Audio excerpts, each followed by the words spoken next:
How you doing, everybody? You're very, very welcome to Trasnet here tonight. Tonight we've got a really interesting talk. Michael Barry, a really great historian from West Cork. I met Michael in Muir Street 5 years ago with James Connolly's great grandson, where we got a tour around, and that's where I first met Michael. And I have all his Irish history books. Three of his excellent books are Courage Boys, We Are Winning, which visually retells 1916. He also has two great sequels, The Fight for Irish Freedom and The Green Divide, and they have an excellent level of detail. His latest book, I think, is his finest, an illustrated history of the Irish Revolution, 1916 to 22. It's packed with excellent photos and information. There's absolutely loaded with it from 1916 to 23. It's excellent for both the beginner and the expert in terms of being interested in this period of Irish history. Tonight's talk is a cracker. Tonight's talk is the Sinn Fein typhoid plot, germ warfare 100 years ago. On the 16th of November in 1920, Auxiliaries raided a house in Dublin and seized papers belonging to Richard Mulcahy, IRA Chief of Staff. Amongst the papers was a document proposing to spread typhoid among British troops. Shocked, the British immediately broadcast the find in the House of Commons. No one believed them. So Michael Barry, author of this new book, using new research, will tell the true story behind the so-called plot. Michael, you're more than very welcome to Trasnet here tonight.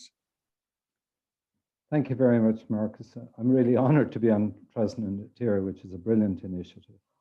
So good evening to everybody across the broadband or the electronic lines. I understand there are people on the East Coast of America, West Coast of America, and even I see somebody from West Cork as well. So welcome all.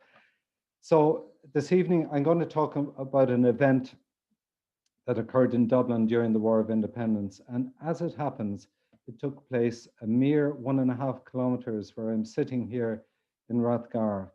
And it happened on the 16th of November, 1920, exactly 100 years ago to the day.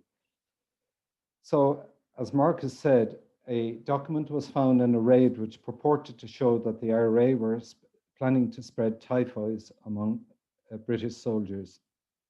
And the concept is probably even more shocking to us today, given the current heightened awareness of what a bacteria and viruses can do to us. And a proposal for germ warfare. This is patently barbarous. And it's a concept radically different from the general perception of the IRA of 1919 to 1921 as chivalrous, gallant, heroic freedom fighters. The British publicized the document, but nobody believed them. So this evening, we're going to explore the strange world of germ warfare and the events of mid-November 1920, and I hope to establish some facts behind the curious case of the Sinn Fein typhoid plot. And just to give some background, I had come across intriguing references to the typhoid plot in newspapers of the November 1920 period while researching for my books on the period. However, the references seemed to disappear after that month, and the topics scarcely featured in any history books. And with the story coming to a dead end, it sparked my curiosity, and I went on the search for more information.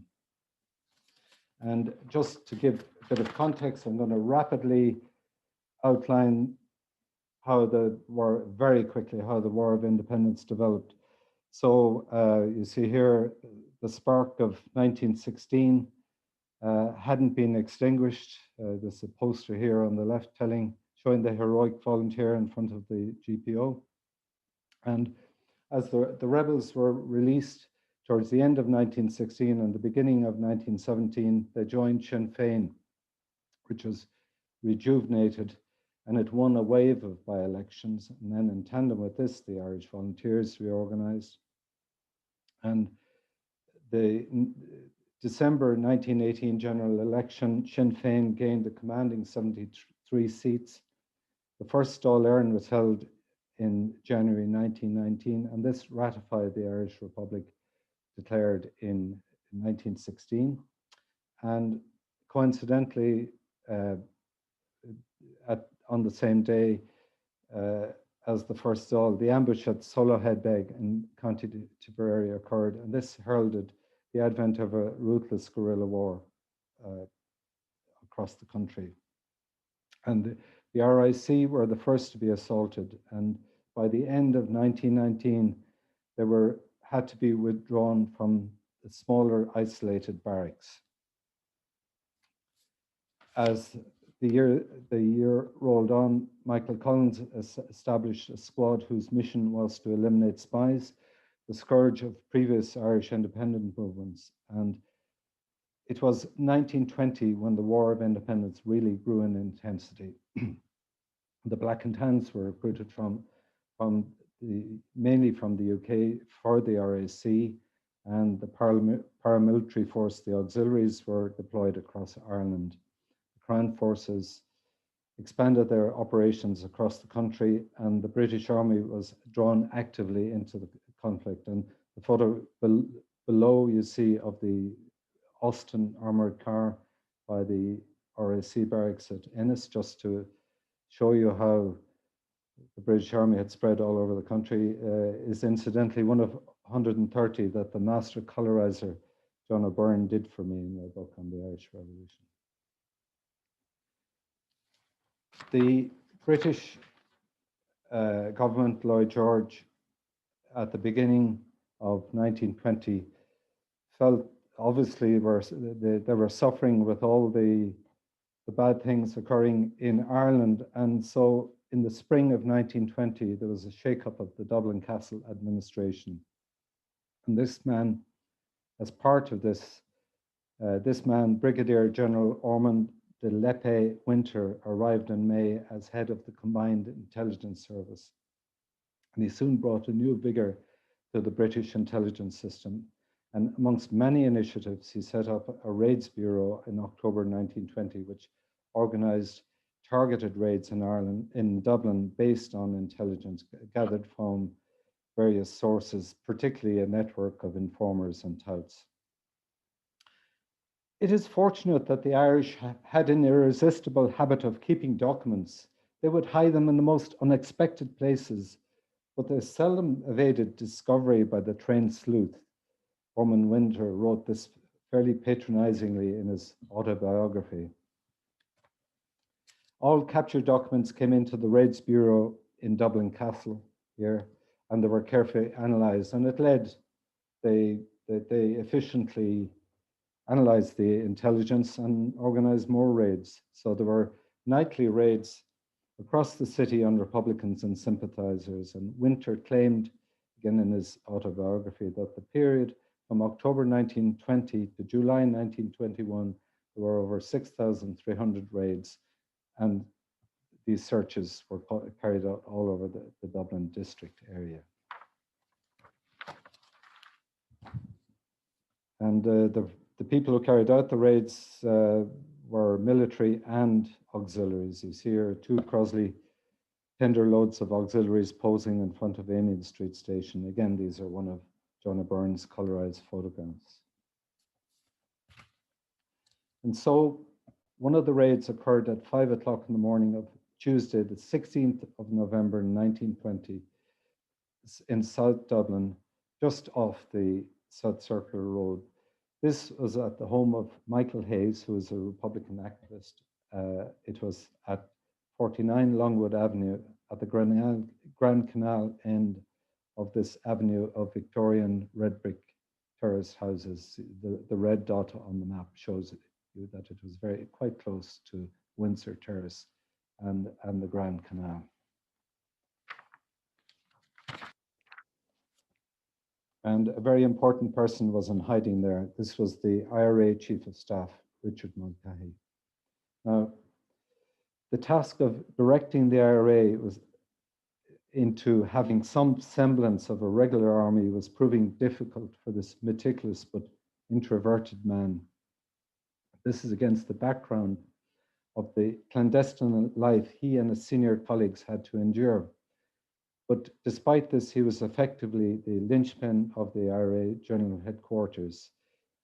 He could only organize small meetings of his staff officers because it was too dangerous to have the whole general staff to meet in one location. And Mulcahy later recalled that from 1920 to the truce in 1921, he had to stay in 25 places in Dublin while on the run. Anyway, in mid-November, he was here at Longwood Avenue, at this house. So as the Crown forces begin the raid, Mulcahy obviously heard the hubbub, and he made a swift departure out the top back window and onto a roof, and thence to a nearby house owned by a Jewish couple. They sheltered him, gave him an early breakfast, and he departed later on that day by bicycle. There were immediate reports of the raid in the press, including photographs purporting to be of the raid. A typical one is the Irish Times, which said, "A man escaped from a window in his shirt." They must have seen him in his nightshirt. He was chased by soldiers, but managed by dropping over a 10-foot wall to make his escape. The search of the rooms he had occupied revealed 2 brown leather attaché cases full of papers. And this is the report of the raid in the Graphic periodical.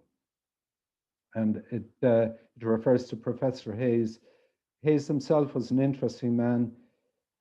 He had been a language teacher in Sing Street, which is only down the road from Longwood Avenue. I'm not sure the timing. He may have been a lecturer in UCD at that time, but he didn't become a professor until 1951. And he had fought in 1916 in the Jacobs factory, and he also was briefly minister on 2 occasions in 1922. But anyway, back to the raid. This is the Illustrated London News report. It shows a photograph of the Auxiliaries taking what looks like some kind of box. But raids were happening all over Dublin and perhaps Tennepenny, but the Castle Press Office or the newspapers got their facts mixed up, because the actual photographs, the 2 photographs you've seen there, showed another raid in November by Auxiliaries that occurred at 42 North Great Georgia Street, which is then home to the Socialist Party of Ireland and a couple of trade unions. But what's particularly noteworthy about this is the caption. It says, "Removing the black box which contained the notorious typhoid plot papers."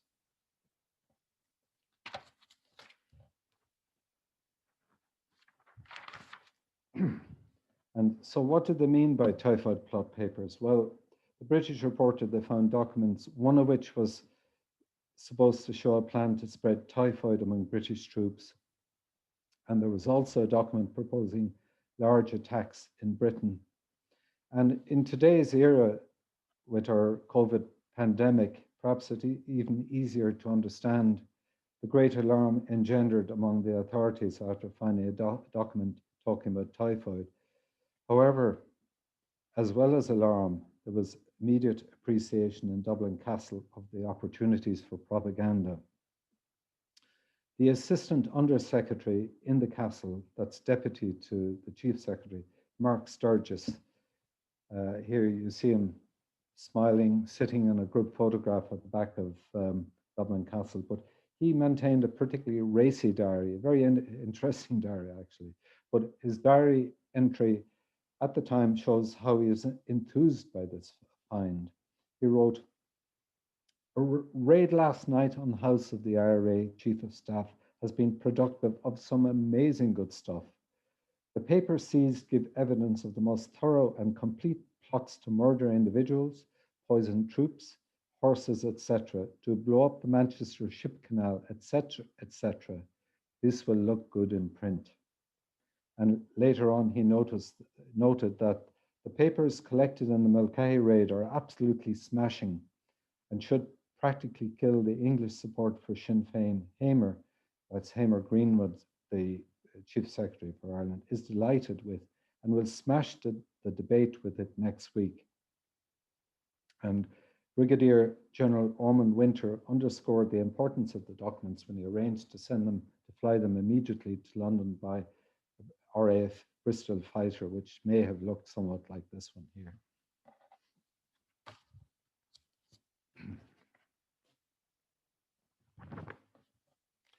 So on Thursday, the 18th of November in the House of Commons in London, an MP asked a prearranged question of Sir Hamer Greenwood, the Chief Secretary. See here on the left. And this here also is an extract from Hansard, the record of the parliamentary debates of the time. And so Mr. Pennyfeather asked the Chief Secretary whether his attention had been called to a press report of evidence that had been obtained of a Sinn Féin plot to infect the milk of the military with typhoid and convey glanders to cavalry horses. And Greenwood responded, the following document was found in the papers belonging to the Chief of Staff of the Republican Army, which were captured during recent raids. There follows a series of remarkable and I think horrifying statements which refer to the spread of typhoid fever among the troops and glanders among the horses. But you'll also notice down below the immediate reaction from Jeremiah McVeigh, the Irish Parliamentary Party MP for South Down. It is a forgery. It is, so it does not matter. Now I'm going to divert a little and to give some context on the document referred to, Hamer Greenwood, and I'm going to pause to have a quick look at what is he talking about typhoid and landers. And going back way into history, the use of plague has been around for millennia. And around 1200 BC, the Hittites in the Middle East recorded that victims of a plague were driven onto enemy lands, and this caused an epidemic. Many armies used plague as a weapon over the centuries. The British Army used it in 1763 in North America against Native Americans.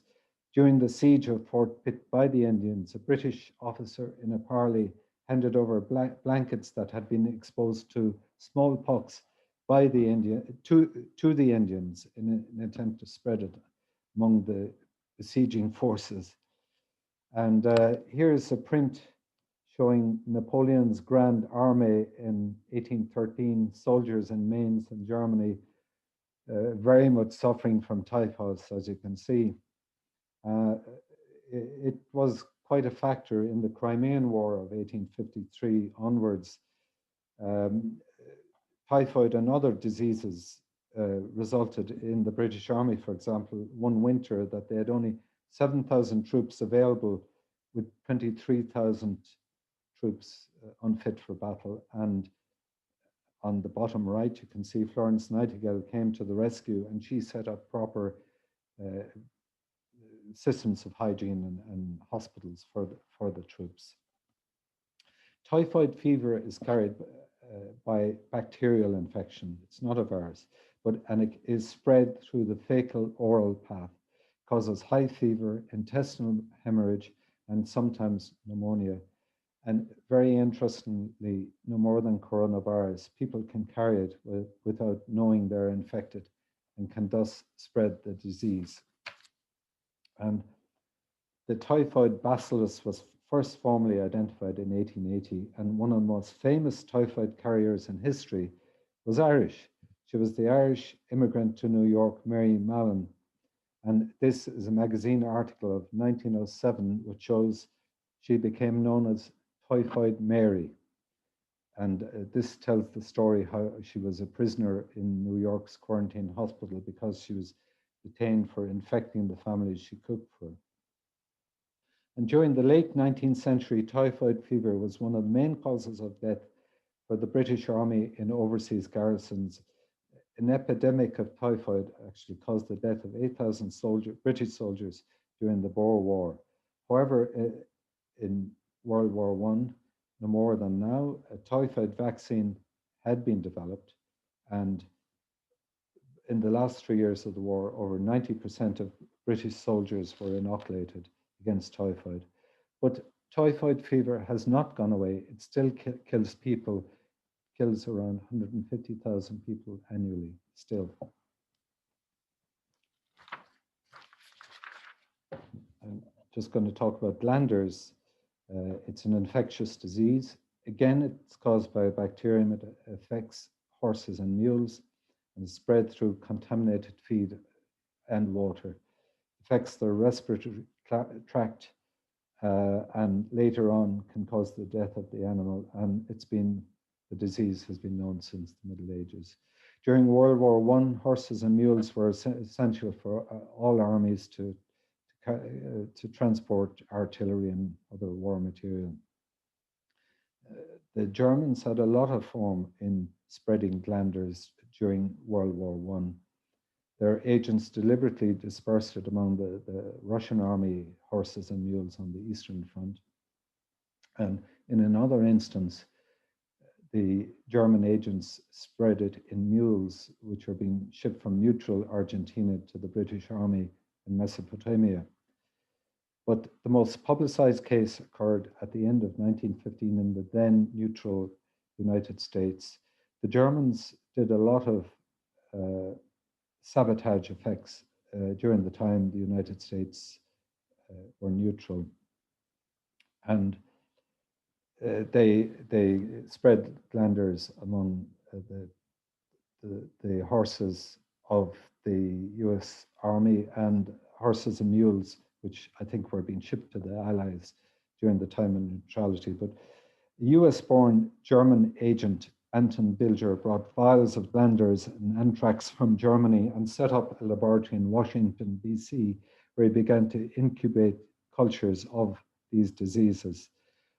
Then teams of German agents spread this among animals in army depots and so on, all along the east coast of the United States. They secretly injected the animals or contaminated their food supplies. And over the period 1915, 1916, thousands of horses and mules were killed. And then on his return to Germany in January 1918, Dilger was awarded the Iron Cross for his work. And just to finish on this, a very ironic thing that Dilger died of influenza during the Spanish flu epidemic in October 1918. So some people might say it was poetic justice, perhaps. So back to the document as presented by him or Greenwood in the House of Commons. And this actually is a reworked version because, to improve legibility. This was done by History Ireland from an article on the typhoid plot. It's taken from the original photostat copy. I take from this that the author of this document had some medical background. And it starts off by telling how it should be possible to pass glanders by infecting the oats of British Army horses. And it says a couple of thousand horses infected would make a sensation. Then it goes on to the typhoid. How about spreading typhoid fever among the troops? Milk is by far the best medium, and there's a lot about the technicalities of spreading the diseases. The author finishes by saying, I will study other things on the same lines in the hope of discovering possibilities. And then the author signs off very avuncularly by saying, God bless you all. But the reaction again is interesting. This is more Hansard from the parliamentary exchanges. As you see down below, Joseph Devlin, the leader of the Irish Parliamentary Party and member for Belfast Falls, responded, was not the whole thing concocted in Dublin Castle? On the face of it, the whole thing is a lie. And in Ireland, it was generally regarded as just one of many British attempts at black propaganda. It was reported in the press. They reported what Greenwood had said in the Parliament. You see here, Sinn Fein plot to spread typhoid among troops. It was picked up on the international wire services, and on the right you see the 19th of November New York Times saying Irish plan to spread microbes. It even caused a kind of outbreak of the jitters in Ireland. And we're going to West Cork now. Newspapers in 25th of November reported an alarming outbreak of typhoid in the Skibbereen district in West Cork. But the paper concluded after an investigation that no evidence was uncovered to connect the outbreak with the alleged plot by Sinn Fein to spread typhoid germs. So few in Ireland believed the British on the so-called typhoid plot. They had to date engaged in outrageous falsehoods. And I'm just going to give you one example from around the same time. And just to add, next autumn, I plan to publish a book on fake news in the War of Independence. It all started with a very minor engagement by the Auxiliaries with the IRA on the 12th of November at Ballymcgillet Creamery near Tralee. And this was hooped up and presented in subsequent press reports as a resounding victory for the Crown Forces. They wanted to show they were winning. And to reinforce this message, photographs appeared in the press showing Auxiliaries rounding up men in civilian dress with bodies lying around as part of what was described as the Battle of Tralee. You see here the graphic showing photograph. But if you look on the right, this is a present-day photograph of Vicar Road in Killiney. And this soon became known, and there was outrage. The official response was to deny all knowledge. But this had been staged by two captains in Dublin Castle in the press information section. And this was only just one example of why the British authorities lacked credibility and why an MP concluded in the Commons that the typhoid story had been concocted in Dublin Castle. And so few in Ireland were disposed to believe in the plot. And then days after Hamer Greenwood's unveiling of the typhoid plot, on the morning of Sunday, the 21st of November, the IRA assassinated a large number of British Secret Service officers across Dublin, and the events of Bloody Sunday started, and Croke Park and the killing of the 3 people in Dublin Castle soon dominated the headlines. And then it rolled on.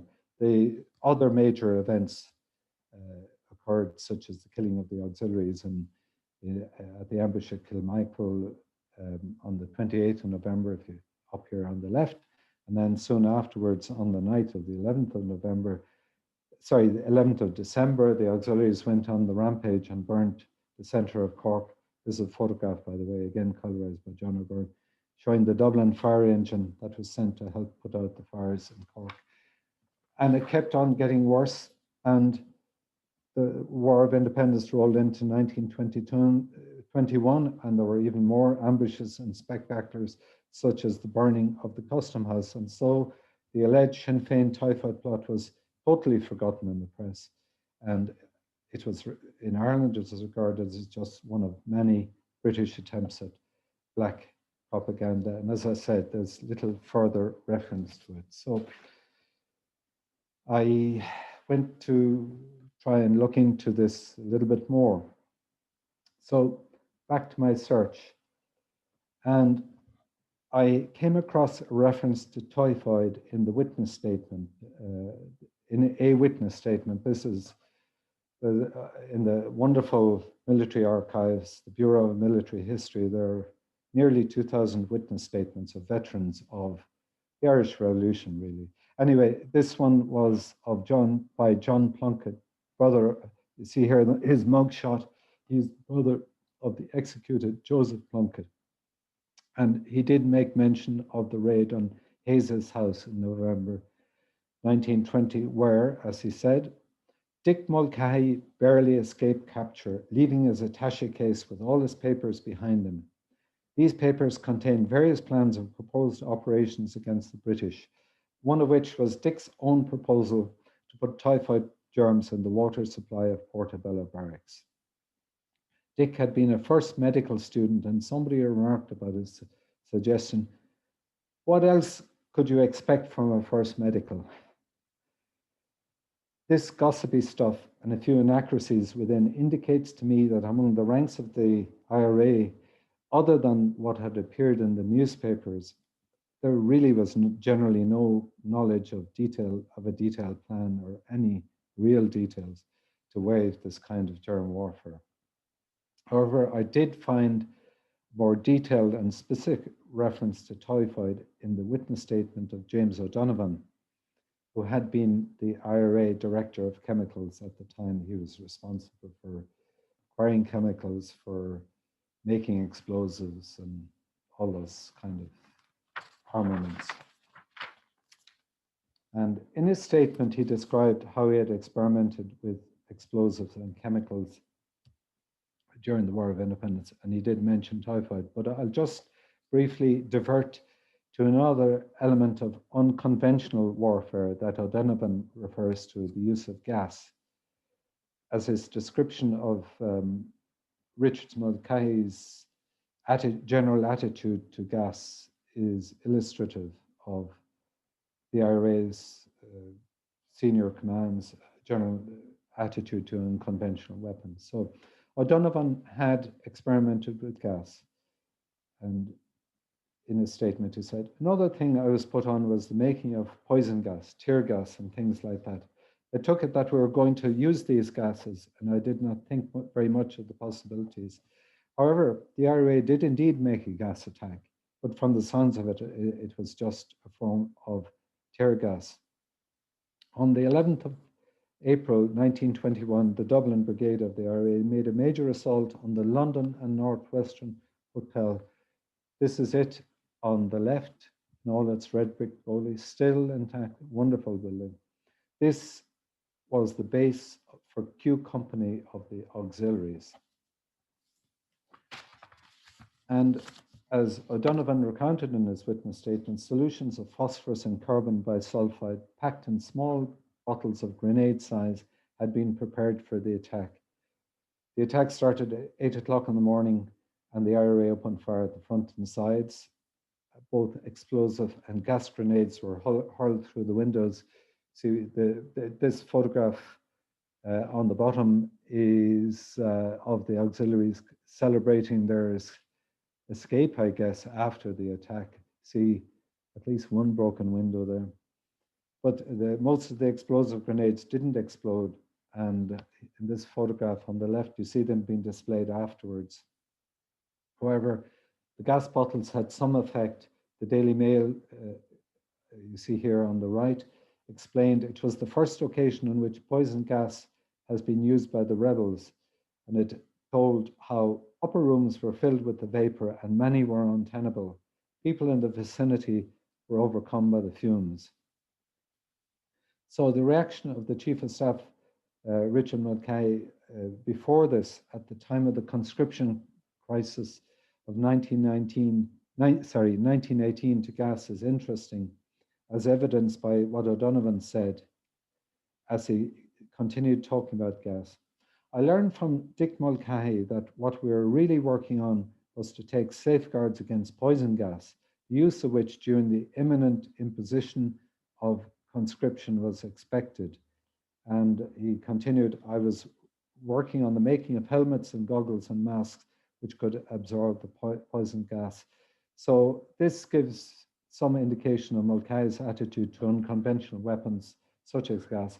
It implies that he wasn't interested in the use of these for offense, but rather to mitigate their effects if they were used against the IRA. Back to typhoid, and the reason I had been drawn to, as I said, O'Donovan's witness statement was, in the first place, was his reference to this. So, along with his description of explosive and gas, he fairly insouciantly relates how consideration was also given to the possibility of infecting the horses in the various cavalry barracks with glanders and some similar infectious disease. Another aspect of bacteriological warfare was possibility under consideration of spreading disease, e.g. botulism, on which I wrote a couple of articles about 1918. The whole thing arose out of the conscription scare because in the highest circles, even in the castle, it was definitely expected that conscription would be applied here. It was the nearest miss the country ever experienced.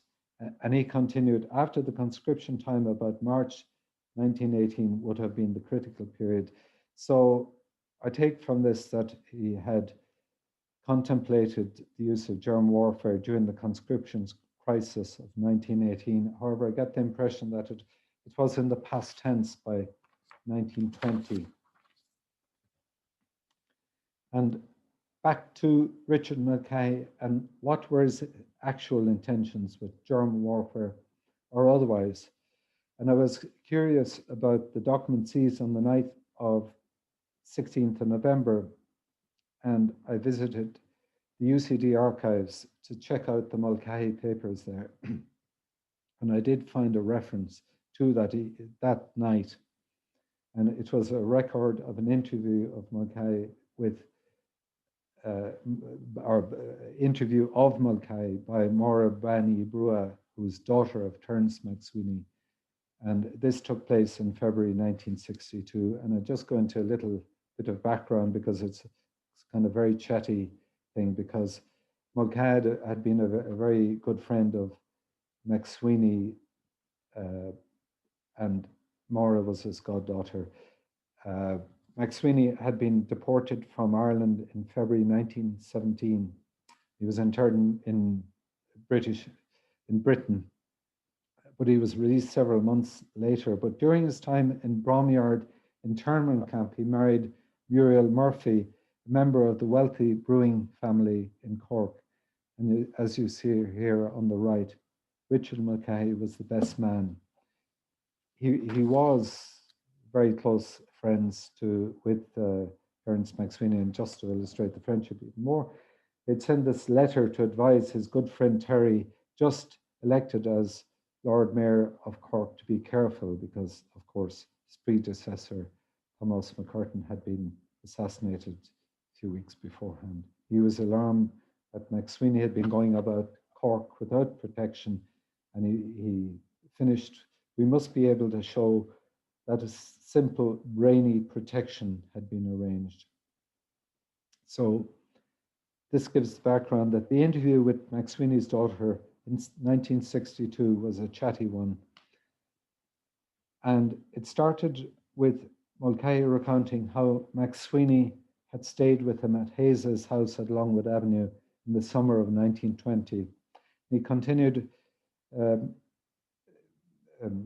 Mulcahy may have been a military leader, but his prose style was a little bit difficult, so he continues in his characteristic rambling fashion. Before he went to bed, he, Terry, stood at the window and he took a revolver and he pointed at, in this particular kind of way, which luckily made me look at the back of the place and see what his idea was. He then went on to tell of the raid in November 1920, and when the house was surrounded about 5 o'clock in the morning, how he got through the back window and onto the path that my mind had figured the night Terry pointed the gun at the window and it got away. As I say, it's a bit complicated prose. And Mulcahy explained that he had a couple of papers with him at Longwood Avenue. One was for plans for breaking the docks at Liverpool in circumstances in which, if you blew it up in certain ways, that a liner that would be tossed over on its side. And Maura Bani Brua asked, who had thought up that? And Mulcahy answered, I suppose the Director of Engineering and the fellows in England, but the plans for blowing up Liverpool docks, you'd want a German army to do it. Nevertheless, in the event, the IRA in England had to go 11 days later. And on the night of 27th of November 1920, they set fire to 41 cotton warehouses and timber yards in Liverpool and Bootle, causing huge damage. And here, see the fire brigade putting out one such fire. And this, by the way, is the Illustrated London News edition of 27th November, which reported the Typhoid plot. And it depicts in the center, you see the IRA leaders, Mulcahy and Collins. Collins looks particularly baleful and sinister looking. And here are the notes of the interview by Maura Brua in the UCD archives. And I get, you see one or two written amendments. I guess those are by Mulcahy. So now we come to the kernel of the matter, and he referred to the next set of papers. Another of the papers was a thing that Pat McCartan had sent to Mick Collins, showing how the horses of the British military could be infected by glanders and how the milk supplied to Dublin barracks could be infected by typhoid. And Mulcahy continued, Pat had written on Pat McCartan's note, "This is your department." I had marked it up at the top, medical, and put it into the waste paper basket system. And this was a joke as far as Mick and myself were concerned. These were captured over with the papers about great attacks in England, and the whole thing was flown that night to England. So this was a document from Pat McCartan. And who was he? He was born in County Tyrone. He had immigrated to the United States, where he enrolled in Clonagale. He returned to Ireland in 1905 to study medicine, and he graduated from the Royal College of Surgeons in Ireland. He worked for a while as a doctor in Tyrone, and he was elected as a member to the Dáil in the first Dáil, and presumably because of his knowledge and experience of the United States, in January 1919, the Dáil appointed him as Sinn Féin's representative in the United States. So he went there and he came back clandestinely to Ireland in spring 1920, but he returned to New York again in May 1920. So I'm guessing this document on typhoid, etc., either had been handed over in person to Michael Collins around May or was maybe sent in later. There's an interesting story about McCartan's links with the Russians and Sinn Féin's relations with the Russians. So I'm just going to briefly divert to this. So as it happens, McCartan had built up good relations with the semi-official representative of Soviet Russia in New York, one Ludwig Martens. And De Valera was in the United States trying to get the US government to recognize the Irish Republic. But once he saw that this wasn't going to happen, it was decided that McCartan would travel to Moscow to secure a treaty which would recognize the Republic. So McCartan reached Moscow in February 1921, but it soon turned out that the Russians the Bolsheviks were having cold feet about this. They weren't convinced about the revolutionary credentials about the IRA or Sinn Féin, and they were taking a very pragmatic approach at that time. They were more interested in a trade agreement with the industrial powers, one of the most important of whom was Britain. So nothing concrete materialized in McCartan's contacts with Russia. The only thing that happened is that De Valera authorized a loan of $20,000 to the cash-strapped representative office of Soviet Russia in New York. And this is a photograph I took in the National Archives. It's a receipt for the money received from Harry Boland, signed by Ludwig Martens. In return, pieces of the Russian crown jewels were handed over as a surety, but Shin Scale Ella. Go back to the typhoid plot. So this is the photostat copy of the actual document as printed in the Illustrated London News. This is what was presented by Hamer Greenwood in the Parliament. So yes, my reading is that the document was genuine. However, it was merely an unsolicited discussion paper by Patrick McCartan, and indeed it bears the stamp of somebody who had a medical background. There is some similarity in the contents of the captured document with the thoughts of James O'Donovan relating to germ warfare in 1918. So it is likely that McCartan had heard of these, or perhaps had a conversation with O'Donovan at some stage. But it appears that the practical military men, Collins and Mulcahy, busy engaged in directing a very intensive guerrilla war, had already discounted the document and its concept of germ warfare by the time it was captured by the British. Mulcahy's instruction to James O'Donovan around mid-1918 not to work on developing poison gas for offence indicates to me also that Mulcahy was unlikely to countenance these barbaric means of warfare. And when the document on typhoid and glanders was examined after the 16th of November raid, actually that day, given the febrile atmosphere pervading in Dublin Castle, it is certain that the authorities there were genuinely alarmed on seeing it. However, certain parties there, as we see, were ecstatic about the propaganda opportunities. But it was shocking enough to courier to London immediately by fighter plane that evening.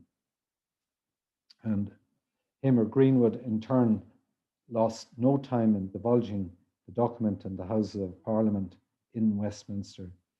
The British probably would have made more propaganda meal of the plot, but a few days later they were overcome by the hammer blows of Bloody Sunday and other later catastrophic setbacks.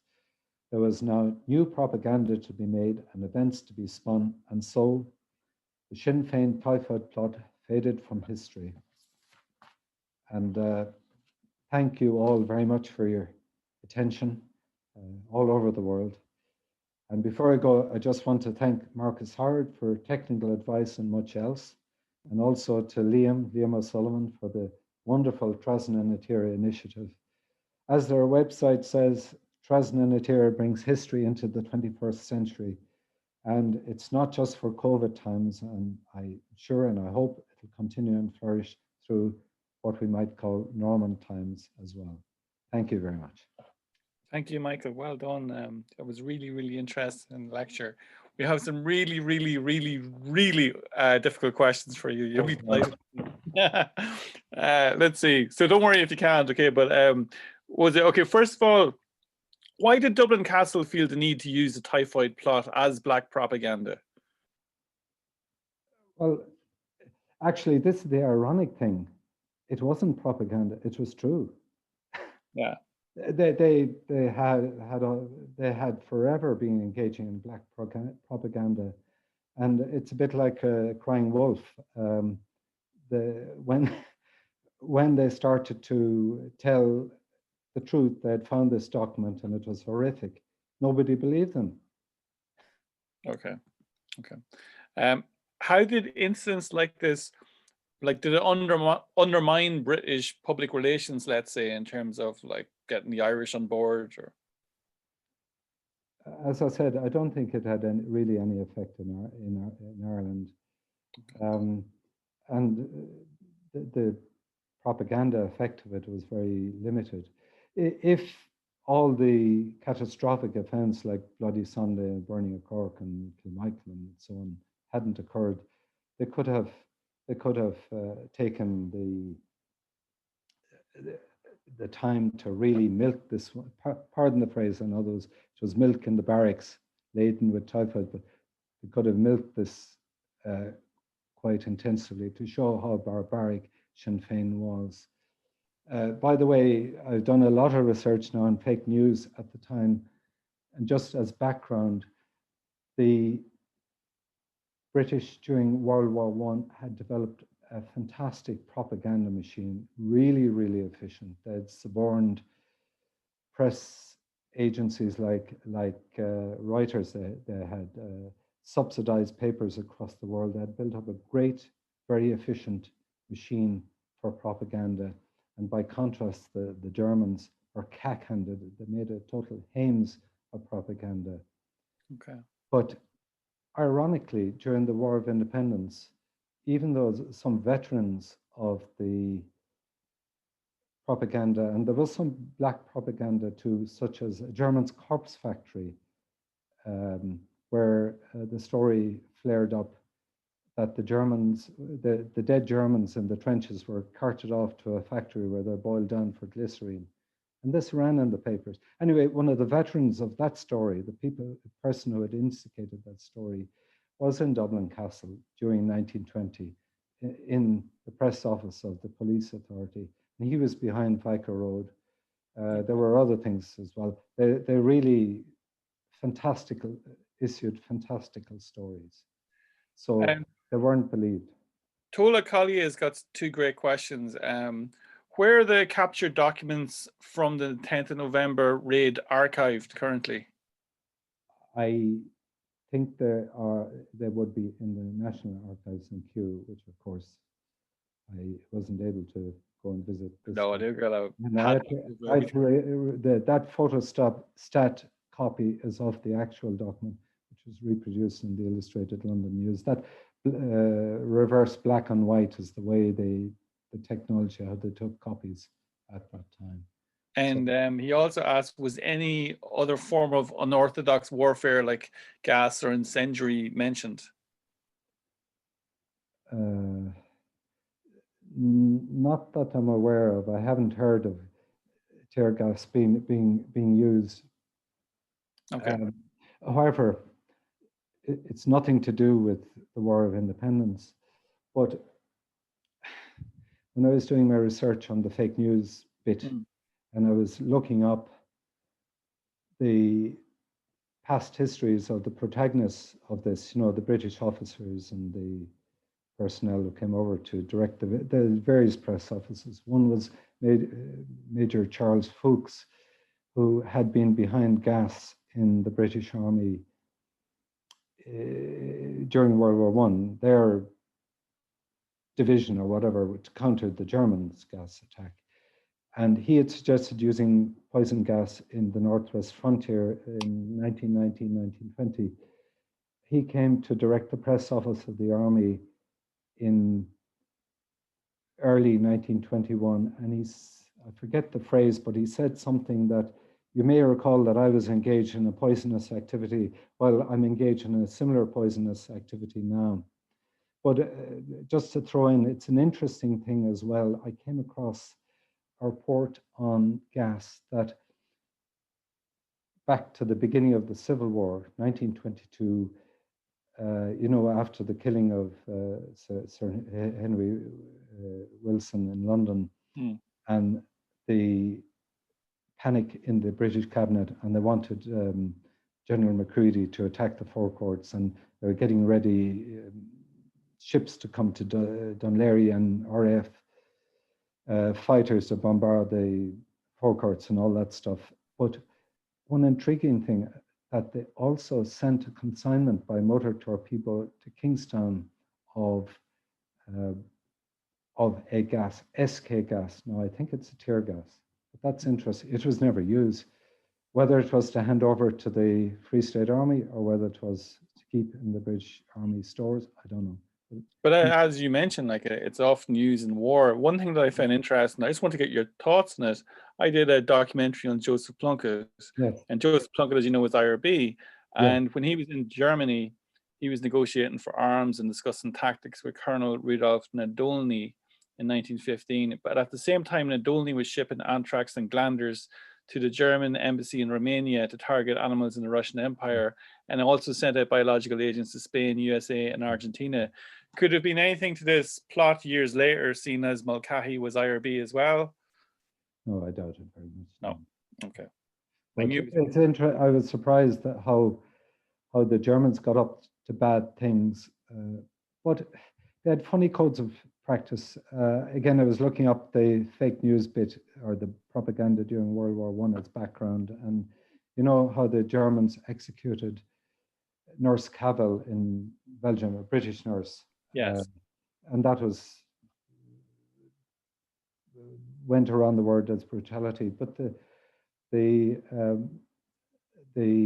just very briefly, the French executed 2 German nurses in France for the same offense, but the Germans didn't publicize it at all because they felt the French are right to execute the nurses for their offense.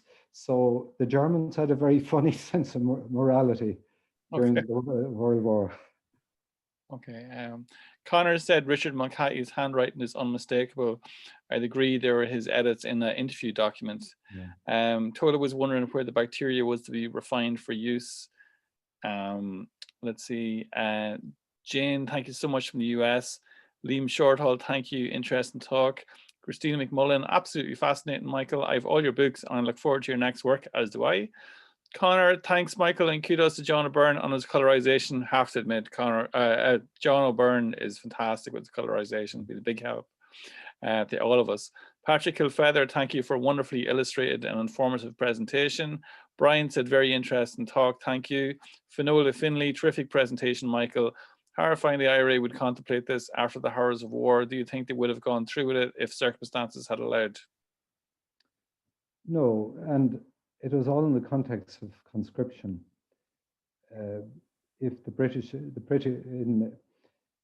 in early 1918, again, there was a German and Russian element in it, because when the Germans signed the treaty,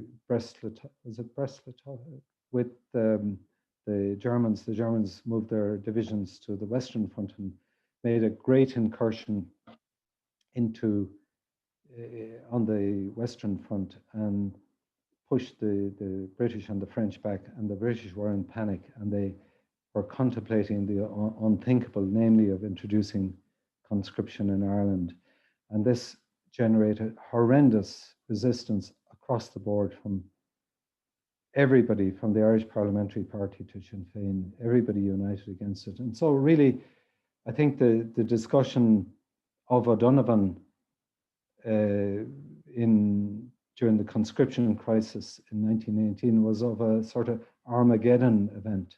Okay. And actually that discussion was during the World War I. So I guess gas was being used by both sides in that time.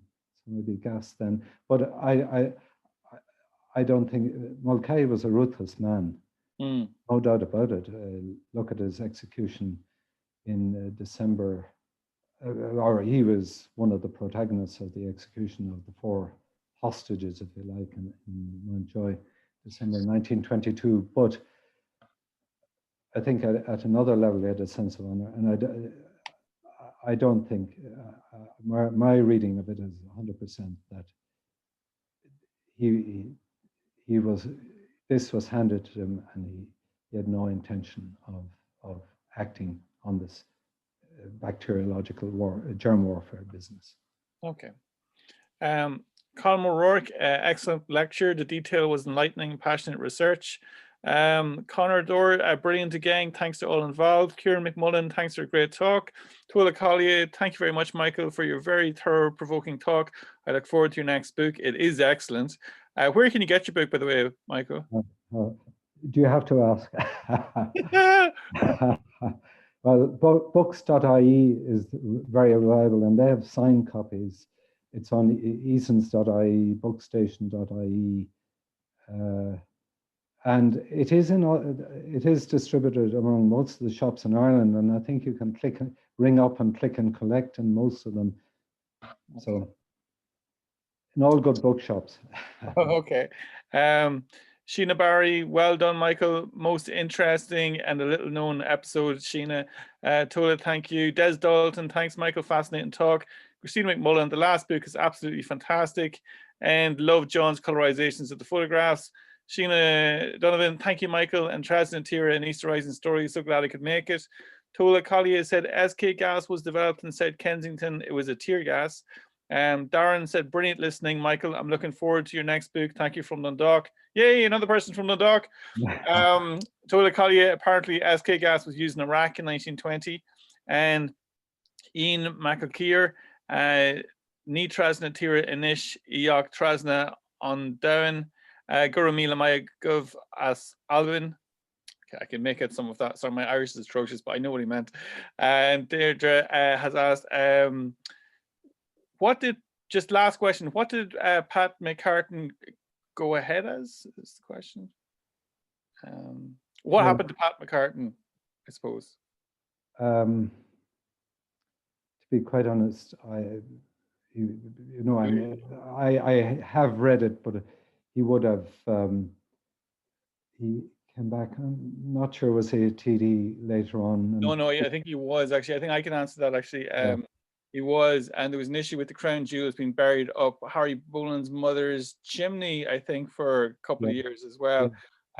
Michael, I just want to say you're an absolute credit and one of the best historians there is out there. Your passion, your dedication, your detail has been absolutely enlightening. I do think a lot of people should get this book. Like I say, it's great for kids as well, because again, there's the pictures throughout it, but it's also great for people who are historical nerds such as myself. And Neves is a wonderful lecture. Thank you, Michael and Marcus. Thanks again, Michael. All the best to you. Take care. Thank you, everybody. Bye. Good night.